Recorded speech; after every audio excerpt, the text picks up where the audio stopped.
आगे दोबारा उन्होंने कहा है कि जो गलत दावे उन्होंने अपनी प्रेस कॉन्फ्रेंस में किए, जो फर्जी वोटर कार्ड और तमाम चीजें उन्होंने बताई। सारा देश देख रहा है, दुनिया हंस रही।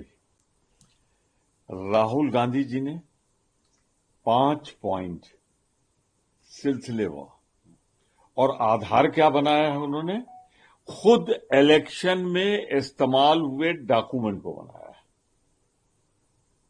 इलेक्शन कमीशन पर एक गंभीर आरोप, उन्हें अपनी निष्पक्षता प्रमाणित करने के लिए जवाब देना चाहिए। अरे एफिडेविट पे तो आप बोलो, शपथ पत्र आप दो, आप ही के पेपर पर हमने सारी बातें सार्वजनिक रूप से प्रेस कॉन्फ्रेंस में कह दी है। अब इलेक्शन कमीशन क्यों हिचक रहा है, क्यों डर रहा है? बताए ना इन आरोपों का जवाब, हलफनामे पे दें, ऐसे दें। और हलफनामा तब दिया जाता है जब आपके डॉक्यूमेंट ना हो। डॉक्यूमेंट तो सब आपके हैं, तथ्य हमने सारे रख दिए हैं। इतना याद रखें भारतीय जनता पार्टी के लोग, चुनाव सिर्फ होना ही नहीं चाहिए बल्कि निष्पक्ष होता हुआ दिखना भी चाहिए। राहुल गांधी ने सिलसिलेवार मकान नंबर देके, विधानसभा क्षेत्र का डिटेल देते हुए, राज्य का देते हुए, राज्य के आधार पर सब दे दिया। और आपसे मांगा जा रहा है इलेक्शन कमीशन इस तरह कि आप हमको वो आंकड़े दीजिए, आप दे नहीं रहे और हलफनामा मांग रहे हैं। अरे ऐसा मत करिए। लोकतंत्र में निष्पक्ष चुनाव हर मतदाता का अधिकार है। मैं कहावत के रूप में कह रहा हूं, इसे कोई अपने ऊपर न ले। चोर चोर मौसौरे भाई की कहावत है। एक तरफ इलेक्शन कमीशन बोलता है, दूसरा स्पोक्समैन बन के बीजेपी बोल देती है, फिर बीजेपी बोलती है तो इलेक्शन कमीशन बोल देता है। क्या हो रहा है? रंगे हाथ पकड़े गए हैं, सारे आंकड़े हैं और आप एफिडेविट की आड़ में बच रहे हो। देश माफ नहीं करेगा। सर, जिस तरीके से वोटों की चोरी का राहुल गांधी ने प्रेस कॉन्फ्रेंस करी, अब कहा जा रहा है कि कांग्रेस पार्टी जो है मीटिंग करेगी जनरल सेक्रेटरीज की, इंचार्ज की, और जगह जगह जैसे बिहार में चुनाव है तो वहां पर भी एक तरह से प्रदर्शन करेंगे इंडिया ब्लॉक के लोग। कैसे देखते हैं आप फर्दर इस चीज को? देखिए, हमें पूरा भरोसा है, भारत के संविधान पर भरोसा है।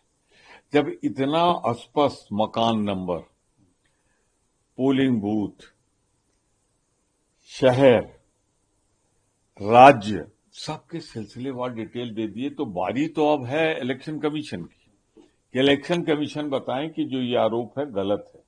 अब वो क्या कह रहे हैं? एफिडेविट दो। क्यों समय बर्बाद कर रहे हो?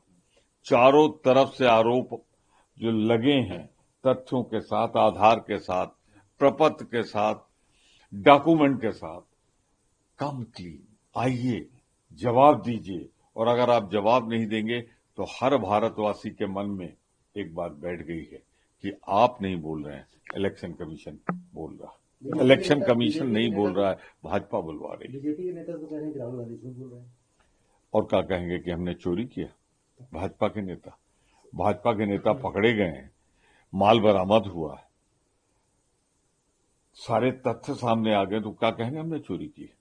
बताएं हमको कि एक कमरे में 80 लोग कैसे, बताएं एक मकान में 1000 लोग कैसे, बताएं ये जो वोट बढ़ा है महाराष्ट्र के विधानसभा और लोकसभा के बीच में कब गया?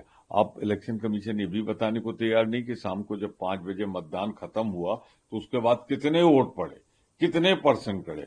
राहुल गांधी ने सिलसिलेवार 5 पॉइंट देके पूरे देश के सामने रख दिया है। देश विश्वास कर रहा है। अब भारतीय जनता पार्टी की चूंकि चोरी पकड़ी गई है, उन्होंने चोरी करके चुनाव जीता है तो वो बोल नहीं रहे हैं। लेकिन इलेक्शन कमीशन से तो हम ये आशा करते हैं कि ये जो डॉक्यूमेंट हैं जो हमने प्रस्तुत किए हैं, ये तो कहीं न कहीं इलेक्शन कमीशन से जुड़े हैं।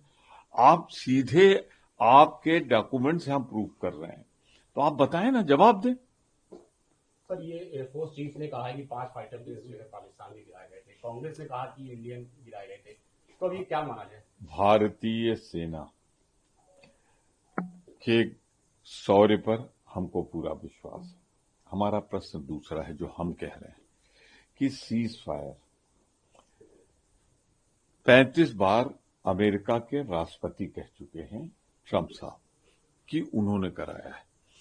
अब रिकॉर्ड पे ये भी एक बात आ गई है कि जो विदेश मंत्री ने मना किया था कोई वार्ता नहीं हुई है, अब रिकॉर्ड पे प्रधानमंत्री जी ही ले आए हैं कि हाँ उपराष्ट्रपति से वार्ता हुई थी। तो अगर अमेरिका के राष्ट्रपति कहते हैं कि हमने रुकवाया है, तो ये तो भारत के प्रधानमंत्री को साहस दिखाना चाहिए।